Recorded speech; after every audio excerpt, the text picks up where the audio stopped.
Si gustan acompañarme al libro de Romanos, capítulo 12. Vamos a estar ahí viendo unas enseñanzas que Pablo tiene para nosotros. Pero antes vamos a orar. Señor Dios, te damos gracias esta tarde por esta oportunidad que nos das de estar aquí reunidos en tu nombre, Señor. Gracias por tu Hijo Jesucristo, que vino a la cruz a tomar nuestro lugar y cargar nuestro pecado, Señor. Y por medio de esa gran obra, hoy somos justificados, Señor, delante de ti, Señor. Y esta tarde quiero pedir que nos ayudes, que abras nuestro entendimiento para comprender el mensaje que tienes el día de hoy para nosotros, y dame a mí, Señor, de nuevo para transmitir el mensaje de una manera clara y sencilla. Señor, ponemos en tus manos este tiempo por los méritos de nuestro Señor Jesucristo. Amén. Muy bien. Bueno, pues me toca un tema que es bastante interesante. Vamos a estar viendo nada más dos versículos, Romanos 12, 1 y 2. Voy a dar lectura. Dice: así que, hermanos, os ruego por las misericordias de Dios que presentéis vuestros cuerpos en sacrificio vivo, santo, agradable a Dios, que es vuestro culto racional. No os conforméis a este siglo, sino transformaos por medio de la renovación de vuestro entendimiento, para que comprobéis cuál sea la buena voluntad de Dios, agradable y perfecta. Después de 11 capítulos, Pablo empieza con lo práctico. Podemos decir que es como una bisagra en el libro de Romanos, donde empieza Pablo a explicar, como dice, los deberes cristianos, qué debemos hacer nosotros. Entonces, Pablo en los primeros 11 capítulos ha estado dando con lujo de detalle lo que es el Evangelio. ¿Sí? Ha estado explicando qué es el Evangelio, qué ha hecho el Evangelio. Entonces, voy a dar una introducción, quisiera que fuera breve, voy a tratar de que sea breve, sobre lo que ha estado hablando Pablo en el libro de Romanos, para que cuando entremos a lo que Pablo nos quiere decir en el capítulo 12, pues ya traigamos un hilo, ¿no? Y vayamos encarrerados y no sabemos por qué está diciendo Pablo esto en el capítulo 12. Entonces, en el capítulo 1, desde el versículo 18 hasta el capítulo 3, versículo 20, Pablo está explicando cuál es la condición del hombre, cuál es la condición espiritual del hombre. Y pues al estar explicando esto, pues Pablo dice que pues en base a esa condición, pues fue necesaria esa obra de Cristo en la cruz. ¿Sí? Y en el capítulo 3, versículo 10, si vamos ahí rapidísimo, tenemos la conclusión de Pablo sobre el hombre, y dice: pues como está escrito, no hay justo ni aun uno, no hay quien entienda a Dios, no hay quien busque a Dios. Todos se desviaron a una, se hicieron inútiles, no hay quien haga lo bueno, no hay ni siquiera uno. ¿Sí? Entonces, si seguimos hasta el versículo 20, pues concluimos que ninguno es bueno. No hay hombre bueno, no hay bondad en el hombre. Entonces, en base a esto, mis hermanos, a este fondo negro de la condición espiritual del hombre, es que el Evangelio brilla en todo su esplendor. Si la buena noticia es que Dios no nos deja ahí, Dios al ver nuestra condición, pues elabora un plan.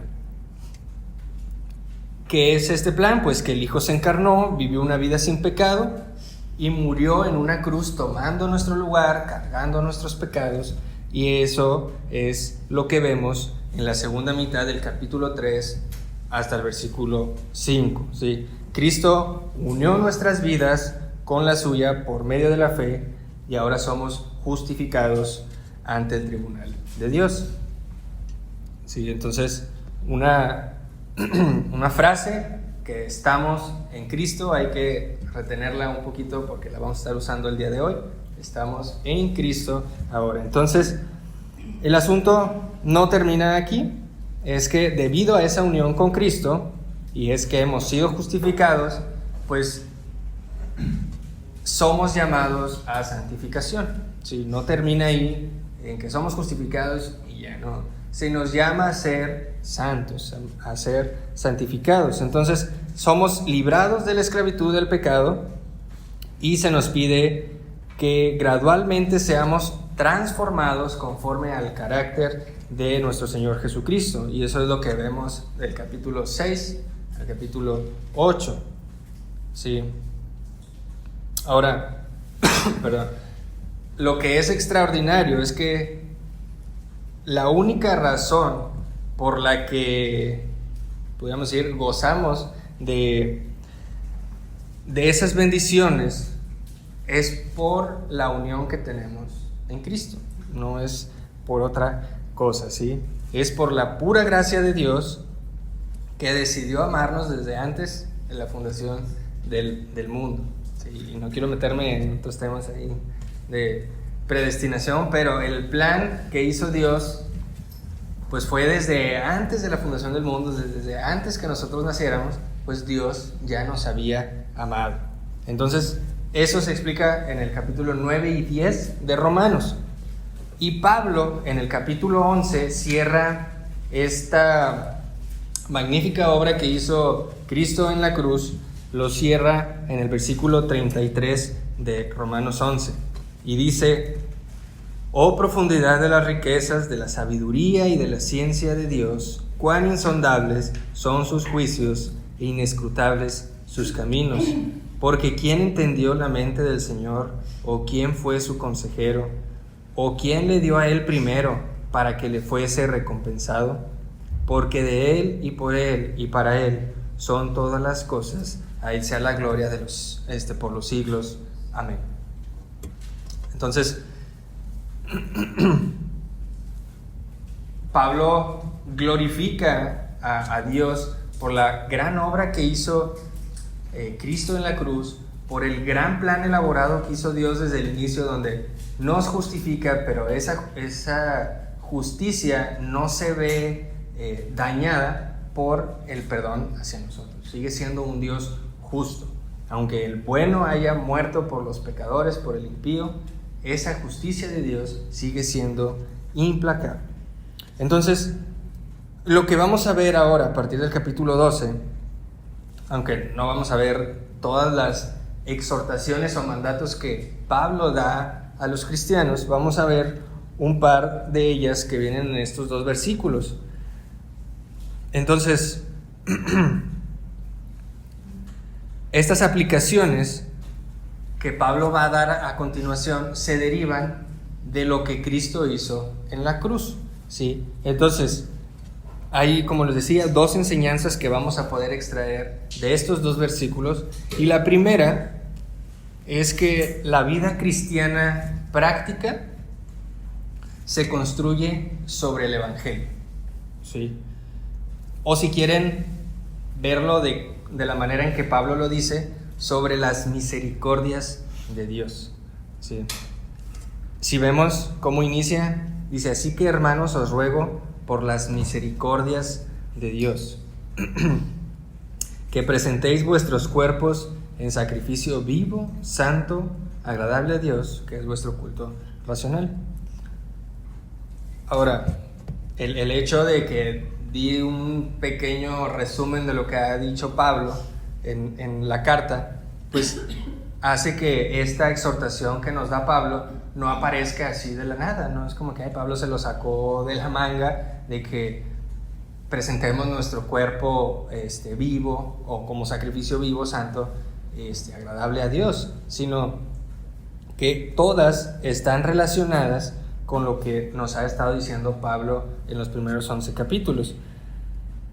Entonces, algo que es bien interesante es que Pablo nos muestra primero el Evangelio y luego vienen las exhortaciones. Entonces, pudiéramos decir, los que aún se acuerdan de cosas de primaria, hay ciertas... se me olvidó el nombre, pero por ejemplo la suma, si tú quieres sumar dos números, pues el orden de los factores no altera el producto. Pero si tú quieres restar, pues no es lo mismo restar 10 menos 7 que 7 menos 10. Entonces el orden de los factores sí altera el producto. Y aquí es lo mismo. El orden de los factores sí altera el producto. Entonces primero debemos presentar el evangelio y después las exhortaciones. Yo no le puedo decir a una persona cómo debe comportarse si no le he mostrado lo que Dios ha hecho por él a su vida. Entonces, por eso es que Pablo muestra primero el evangelio y la obra de Cristo en la cruz, y luego ahora sí dice, bueno, ya que entendieron el evangelio, ahora ya saben lo que Cristo hizo en su vida, ahora esto es lo que deben hacer. Entonces es muy común verlo en la Biblia, que se nos muestra primero pues la teoría, todo lo que conlleva, y después la práctica. Entonces algo bien interesante es que en los primeros 11 capítulos de Romanos solo se muestran 6 exhortaciones, 6 mandatos, y son 315 versículos. Y solo en Romanos 12 vienen 20.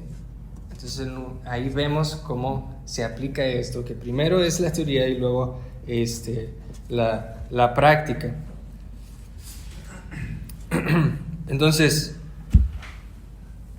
dicho de otra manera, es que primero viene, bueno, si volvemos otra vez a la escuela y tratamos de recordar un poco de lo que es español, hay ciertos verbos o acciones que se dicen de cierta manera para expresar algo, ¿sí? Entonces hay verbos que vienen en una forma indicativa y hay otros verbos que son en forma imperativa.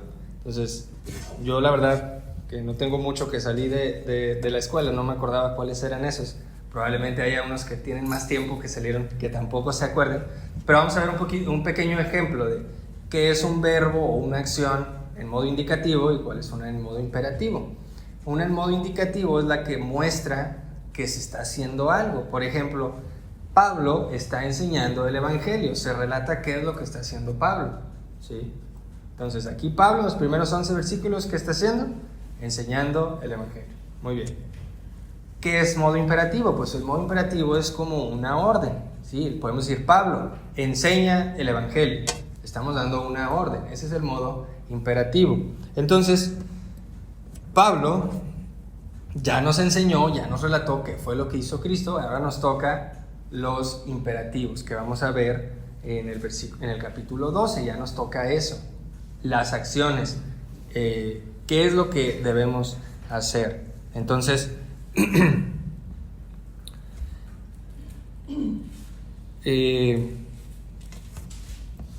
lo que quiero decir es que en el evangelio pues contiene, o Pablo ya nos explicó la obra, la redención que hizo Cristo en nuestras vidas, nuestra justificación, que debemos de ser llamados a ser santos, pero los imperativos o esas exhortaciones pues están enraizadas al evangelio, ¿sí? Salen del evangelio estas exhortaciones. Entonces es por eso que Pablo, antes de dar la exhortación, apela a las misericordias de Dios. Dice, así que hermanos, os ruego por las misericordias de Dios, ¿sí? Ahora, no dice una misericordia, o sea, no es por la misericordia, dice por las misericordias de Dios. Y esto es porque el evangelio tiene tantas facetas que si nos dedicáramos únicamente a estudiar las misericordias de Dios a nuestra vida, ahí nos hallan toda la vida, ¿sí? ¿Por qué? Porque las misericordias de Dios son nuevas cada mañana, ¿sí? Entonces, Pablo apela a esto, por las misericordias de Dios. Dios ya tenía un plan redentor elaborado, y sabiendo lo corrupto que sería nuestro cuerpo y nuestra mente, aún decide amarnos, aún decide mandar a su Hijo a morir por nosotros. Entonces, Ese plan incluía que su Hijo muriera, que su Hijo cargara nuestros pecados, que el Hijo muriera, pero pues resucitara. Entonces,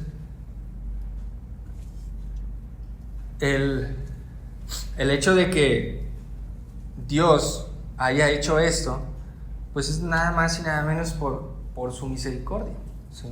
Por su misericordia hacia nosotros. Y la meta final de nuestra salvación, pues es la gloria de Dios. Vean Romanos 15, versículo 7. Dice: por tanto, recibíos los unos a los otros, como también Cristo nos recibió, para gloria de Dios. Pues os digo que Cristo Jesús vino a ser siervo de la circuncisión, para mostrar la verdad de Dios, para confirmar las promesas hechas a los padres. Pero al final del versículo 7 dice: para gloria de Dios. Y esa es la meta final de nuestra salvación, darle la gloria a Dios en nuestras vidas. Cristo se hizo hombre para todo eso, para que ahora podamos vivir el resto de nuestras vidas glorificando a Dios por su misericordia. Y eso pues nos lleva de la mano a la segunda parte del versículo, que es donde viene el mandato, viene ese verbo en forma imperativa, esa exhortación. Dice que presentéis. No dice si quieren presentar, o no está relatando que ustedes están presentando sus cuerpos. No, dice presentéis vuestros cuerpos en sacrificio.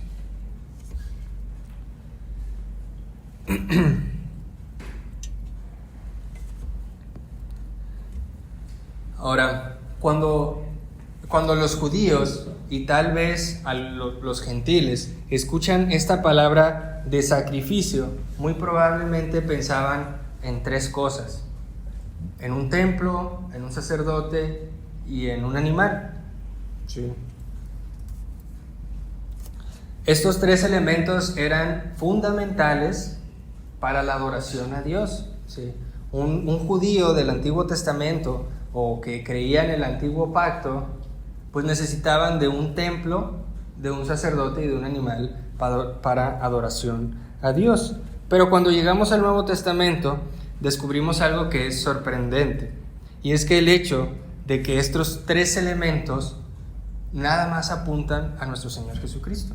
¿Sí? Todo era como una imagen y figura que apuntaban a Cristo.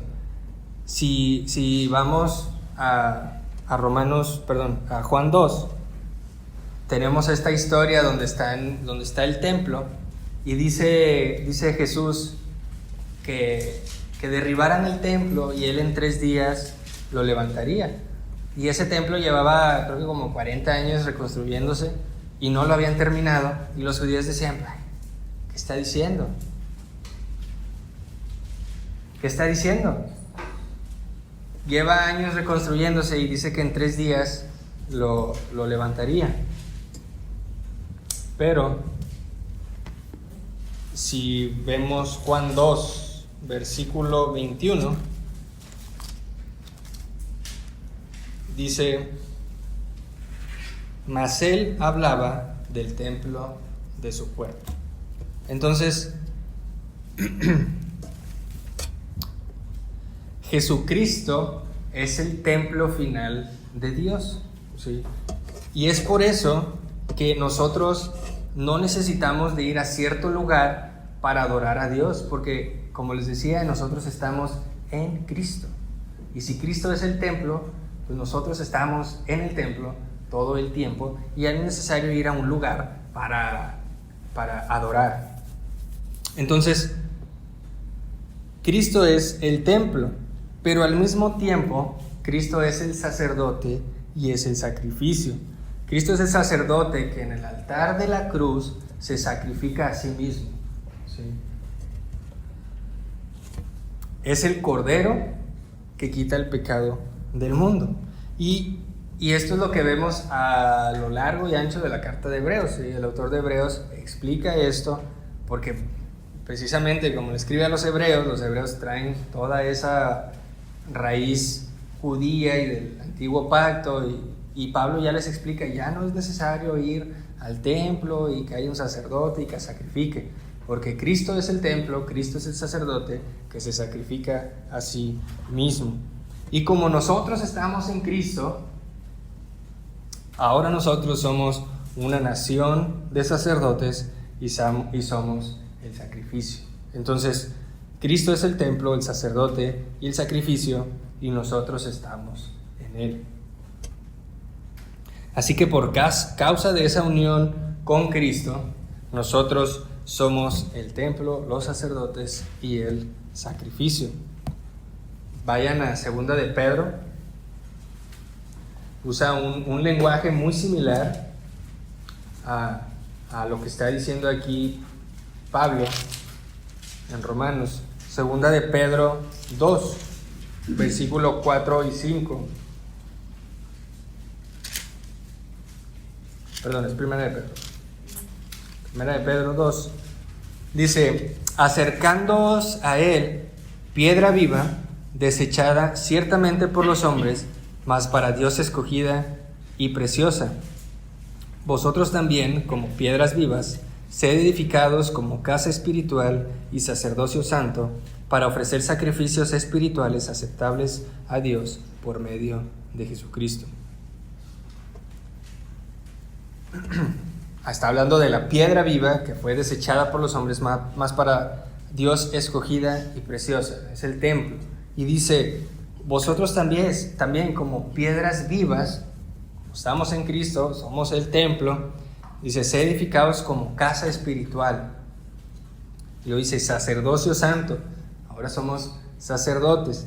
Más adelante, al concluir esta sección, dice, mas vosotros sois linaje escogido, real sacerdocio, nación santa. ¿Sí?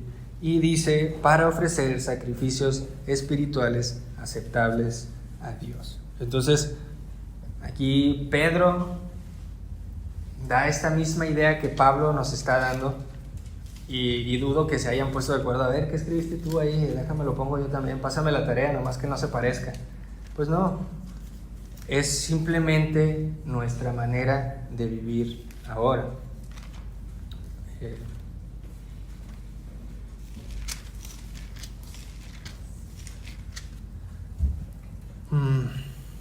Ahora, este sacrificio del que habla Pablo, dice, pues que presentéis vuestros cuerpos en sacrificio. No quiere decir que este sacrificio sea para perdón de pecados. ¿Sí? Cristo ya hizo eso. Cristo ya murió una vez y para siempre y perdonó nuestros pecados. Este sacrificio habla de nuestra consagración total, de nuestra entrega total a Dios. ¿Sí? Es como si entreguen su vida por completo a Dios por lo que Él ya hizo por ustedes. Por eso es que Pedro dice que nuestro sacrificio espiritual son aceptables a Dios. De modo que el sacrificio del que habla Pablo, pues como les digo, es nuestra entrega total a Él, es nuestra pues sí, consagración a Él, y todo como muestra de gratitud a su obra en la cruz. ¿Sí? Es una manifestación pues de gratitud a las misericordias de Dios hacia nosotros por ese plan redentor. Entonces, en vez de traer un animal como lo hacían en el Antiguo Testamento para sacrificarlo, nosotros somos el sacrificio, y eso quiere decir que entreguemos nuestra vida total para adorar, para alabar a Dios. Y eso es nuestro culto racional, como dice al final del versículo 1. Entonces, la verdadera adoración, hermanos, no es algo que consiste, que hacemos en un determinado lugar, en un determinado día, a cierta hora. No, es la entrega total de nuestra vida. Dice Romanos 6, ahí un poquito antes, versículo 11. Dice, así también vosotros consideraos muertos al pecado, pero vivos para Dios en Cristo Jesús, Señor nuestro. No reine pues el pecado en vuestro cuerpo mortal, de modo que lo obedezcáis en sus concupiscencias, ni tampoco presentéis vuestros miembros al pecado como instrumentos de iniquidad, sino presentaos vosotros mismos a Dios como vivos de entre los muertos, y vuestros miembros a Dios como instrumentos de justicia. Es muy similar la exhortación que está dando en el capítulo 6 que en el capítulo 12. Dice, todo ese cuerpo que usaban tal vez para maldad, para obras que no llevaban algún beneficio, pues ahora sacrifíquenlo a Dios, entréguenselo a Dios. Y eso es una vida de adoración. Ahora, esa adoración es siempre, hermanos. Muchas veces decimos, el miércoles y el domingo vamos a adorar. Y sí, no es mentira, pero creo que lo más correcto es que esos días continuamos nuestra adoración. La única diferencia es que lo hacemos con los hermanos, ¿sí? Dice 1 Corintios, versículo 6, versículo 19. Dice, ¿o ignoráis que vuestro cuerpo es templo del Espíritu Santo, el cual está en vosotros, el cual tenéis de Dios, y que no sois vuestros? Porque habéis sido comprados por precio. Glorificad pues a Dios en vuestro cuerpo y en vuestro espíritu, los cuales son de Dios. No es como que el domingo vengo y el Espíritu Santo se me mete y ya puedo adorar a Dios, y cuando salgo de aquí el Espíritu se queda y ya mi cuerpo hace lo que quiera. No, ya no es mío el cuerpo, dice el versículo 20 de Corintios 6, el 1 Corintios, dice, porque habéis sido comprados por precio. ¿Sí? Ya nos compraron, ya no somos de nosotros. Dice, glorificad pues a Dios en vuestro cuerpo y en vuestro espíritu. ¿Y de quién son? De Dios. Entonces, de nada sirve que los domingos a la hora de la adoración o de cantar yo ponga una cara de compungimiento y que siento el himno y que a veces hasta ganas me dan de levantar la mano, y eso no tiene nada de malo, pero de nada sirve que yo haga eso y el resto de la semana ni parece que el Espíritu Santo está ahí. Debe haber una congruencia, ¿sí? La verdadera adoración es un estilo de vida, no es nada más ciertos días, ¿sí? Por eso dice Pablo, presenten sus cuerpos como sacrificio vivo a Dios, ¿sí? Dios ya compró nuestra vida por medio de Jesucristo, ¿sí? Ya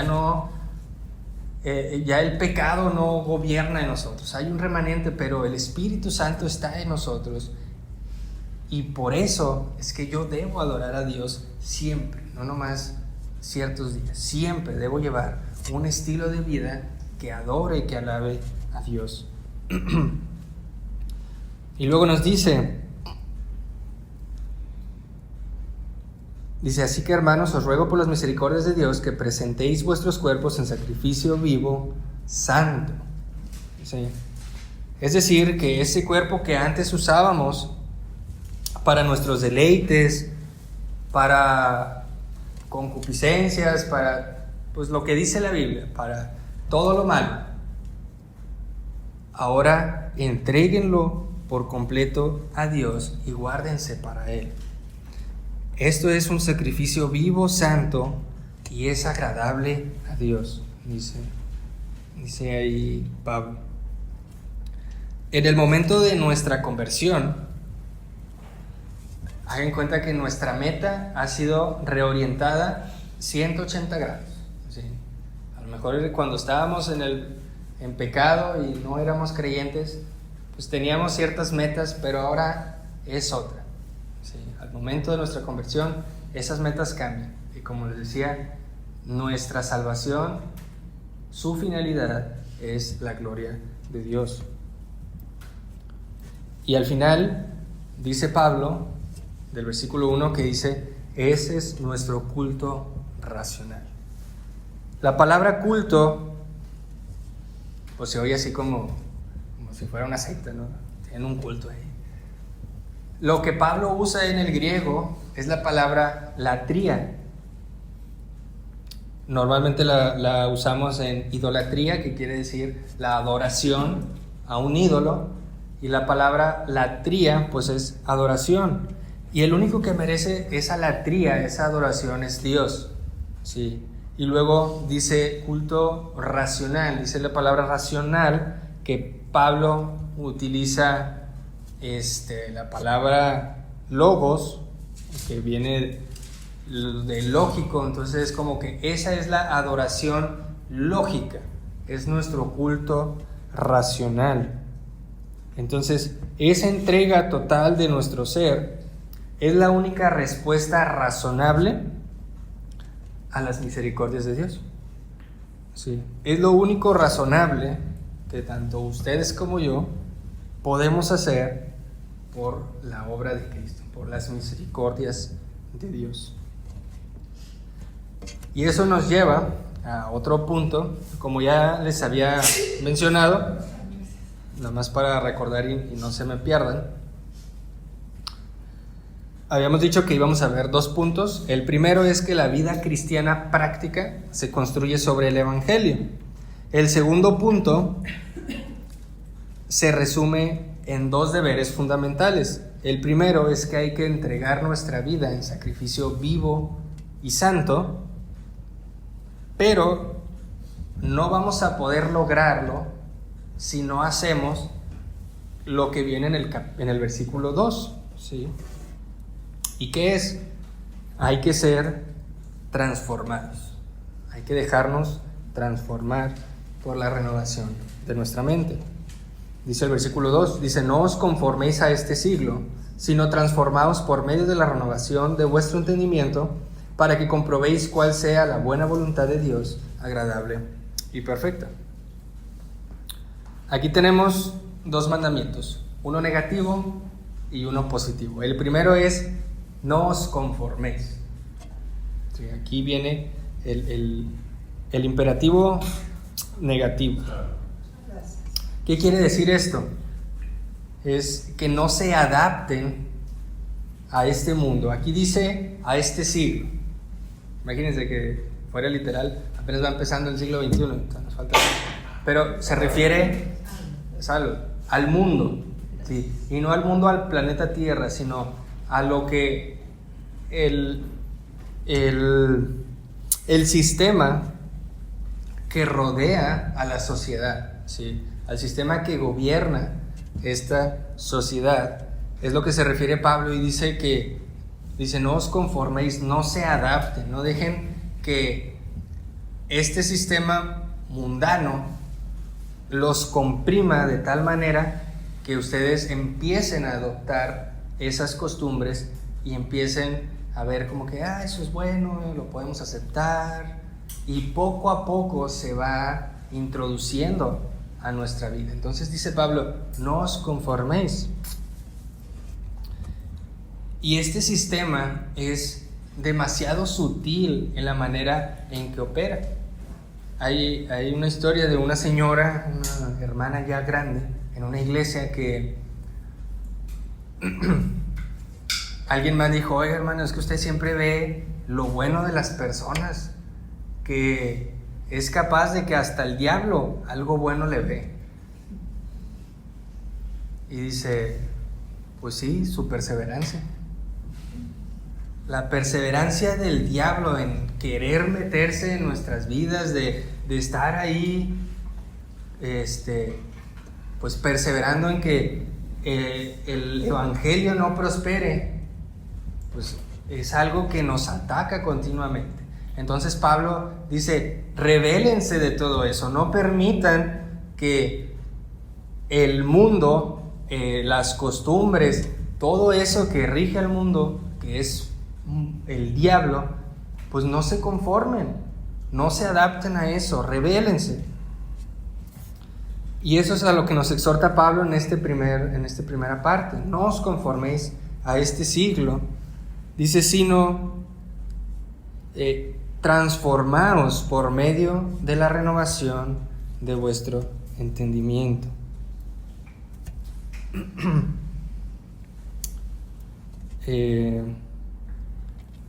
El problema de todo esto, si vamos a Efesios 2,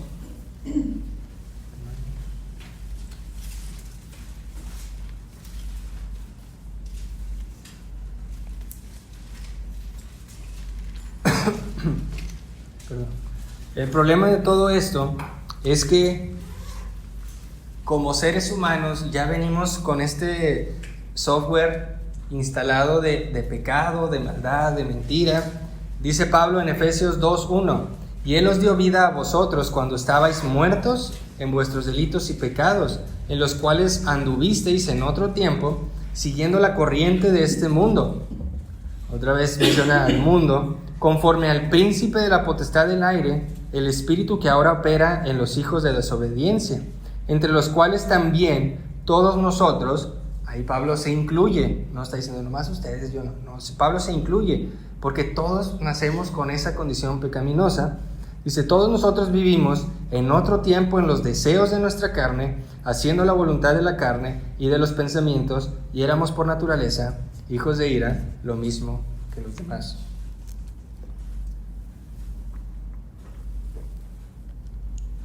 Entonces, traemos ya ese chip de una vida distorsionada, llena de mentiras, y por eso es que necesitamos ser transformados por medio de la renovación de nuestra mente.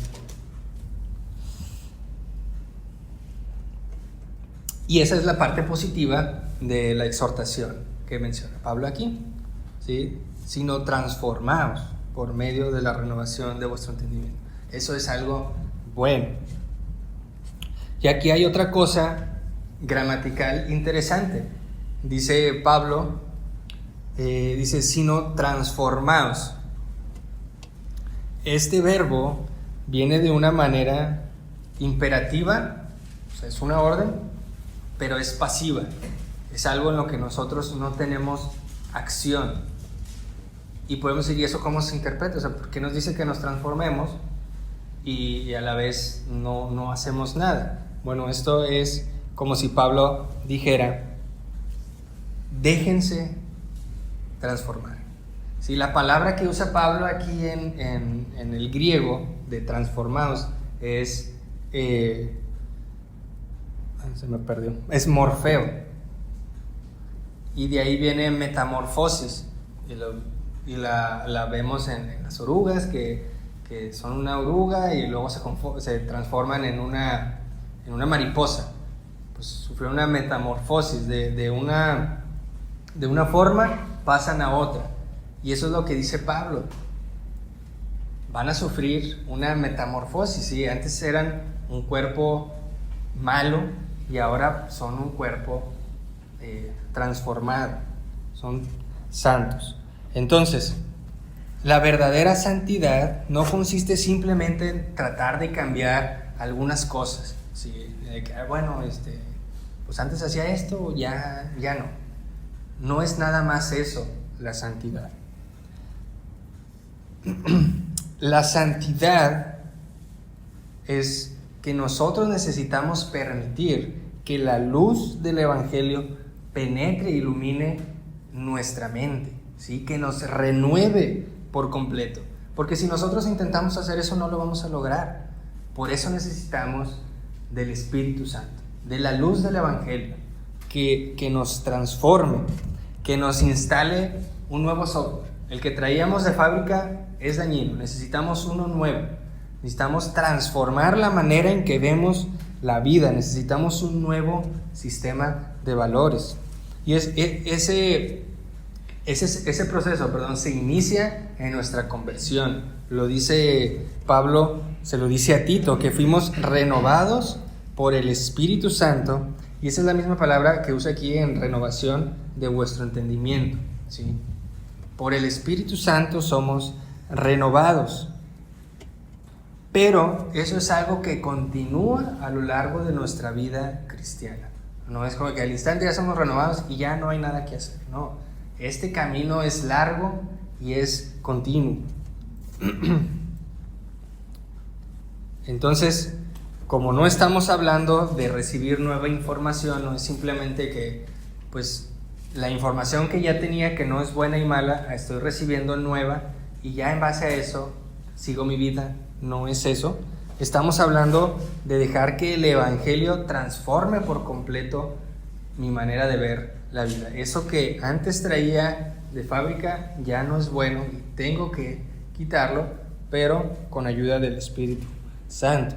Vean cómo Pablo describe este proceso de transformación en 2 de Corintios 3.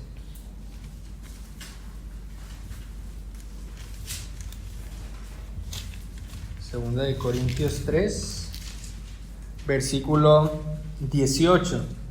Dice: por tanto, nosotros todos, mirando a cara descubierta como en un espejo la gloria del Señor, somos transformados de gloria en gloria en la misma imagen como por el Espíritu del Señor.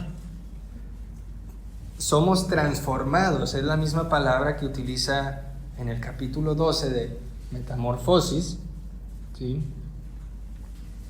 Dice: somos transformados de gloria en gloria por la misma imagen como por el Espíritu del Señor.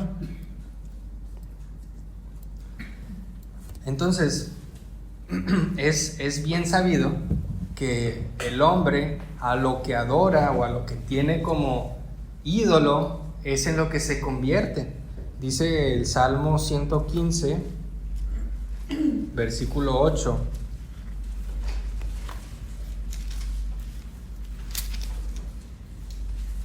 Dice: semejantes a ellos son los que los hacen. Está hablando de los ídolos.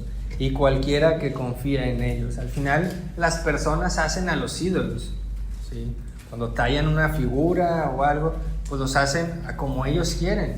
Y son semejantes a esos ídolos. Entonces, si yo adoro a Dios, si yo estoy en constante comunión con Él, pues lo más probable es que me parezca cada vez más a Él. Y esa es nuestra meta. Ahora, Pablo en el capítulo 4 de 2 de Corintios continúa en el versículo 3, dice: pero si nuestro evangelio está aún encubierto, entre los que se pierden está encubierto, en los cuales el Dios de este siglo cegó el entendimiento de los incrédulos, para que no les resplandezca la luz del evangelio de la gloria de Cristo, el cual es la imagen de Dios. Está hablando de la condición del hombre, ¿sí? El hombre está cegado por su pecado y pareciera ser que Dios es el que hizo eso, ¿sí? Que lo cegó para que no entendiera. Pero Pablo dice: porque no nos predicamos a nosotros mismos, sino a Jesucristo como Señor, y a nosotros como vuestros siervos por amor de Jesús. Porque Dios, que mandó que de las tinieblas resplandeciese la luz, es el que resplandeció en nuestros corazones para iluminación del conocimiento de la gloria de Dios en la faz de Jesucristo. Y tal vez en los primeros dos versículos, en el 3 y en el 4, podríamos decir: bueno, Pablo, ¿y para qué estás predicando? Si dice que están cegados, que no entienden el evangelio. Bueno, dice en el versículo 6, dice: porque Dios que mandó de las tinieblas, que mandó que de las tinieblas resplandeciese la luz, es el que resplandeció en nuestros corazones para iluminación del conocimiento de la gloria de Dios en la faz de Jesucristo. Entonces, el mismo proceso, hermanos, que Dios utiliza para nuestra justificación es el mismo proceso que Dios utiliza para nuestra santificación. Por eso dice en el capítulo 3 que somos transformados de gloria en gloria en la misma imagen como por el Espíritu del Señor. Entonces, de esta manera podemos ver a Jesucristo como el todo suficiente Salvador, digno de toda gloria, de toda honra, de toda admiración, de este hermoso proceso de salvación, ¿sí? Y eso es lo que hay que hacer en nuestra santificación. Entonces, la palabra de Dios y el Espíritu Santo son los que obran en conjunto de una manera activa y poderosa para esa santificación nuestra. De modo, o de este modo, podemos verificar, si vemos ahí en Romanos 12, cuál es la buena voluntad, agradable y perfecta. Cuando nuestra mente es renovada, cuando nuestra mente es transformada, de esa manera comenzamos a valorar la gloria de Dios, ¿sí? Por encima de todas las cosas. Empezamos a encontrar que eso es lo valioso para nosotros. Y ahí es donde vamos a encontrar nuestro máximo deleite para nuestras vidas. Entonces, no solo vamos a entender cuál es la buena, agradable y perfecta voluntad de Dios para nuestras vidas, sino que, como dice aquí, dice para que comprobéis, ¿sí? Nosotros vamos a tener ese discernimiento cuando nuestra mente es completamente renovada y transformada, de no solamente decir, eso es lo que quiere Dios para mi vida, sino decir, ok, eso que Dios quiere para mi vida es lo que me conviene. Por eso dice para que comprobéis, no dice nada más para que sepan cuál es la voluntad de Dios, sino vamos a tener ese discernimiento de nosotros mismos decir, ok, eso es lo que verdaderamente me conviene para mi vida. Porque bien sabemos que Dios no quiere cosas malas para nosotros. Por más que no sea lo que nosotros queremos, Dios siempre obra en nuestras vidas de buena manera. Y esto pues, nos lleva a la exhortación del versículo 1. Vamos a querer consagrarnos completamente a Dios, vamos a querer entregar nuestras vidas por completo a Dios, porque entendemos que la verdadera satisfacción, que la verdadera felicidad solo se encuentra en nuestra comunión con Él. Y esa comunión es por medio de Cristo, ¿sí? Y esa comunión pues, nos lleva transitando en la senda de su santa y perfecta voluntad. De manera, mis hermanos, que entregarnos por completo a Dios, tanto nuestros miembros que antes usábamos para nuestros deleites, pero ahora para gloria de Dios, el buscar esa gloria para Él, pues es la única forma razonable de vivir. Ese es nuestro culto racional. Vamos a orar. Te damos gracias, Dios, por tu palabra, gracias por esa grande salvación que nos has dado, Señor, y sabemos que nos falta mucho, Señor, por aprender, pero esto que día con día aprendemos, pues ayúdanos a ponerlo en práctica, Señor, sabiendo que pues toda nuestra vida la deseamos y queremos entregarla a ti. Sabemos que tú eres el único que merece la gloria, la honra, toda admiración, Señor, por tu Hijo Jesucristo, Señor. Y gracias por tu palabra y ayúdanos a seguir creciendo en santidad, Señor. Agradecemos una vez más por los méritos de nuestro Señor Jesucristo.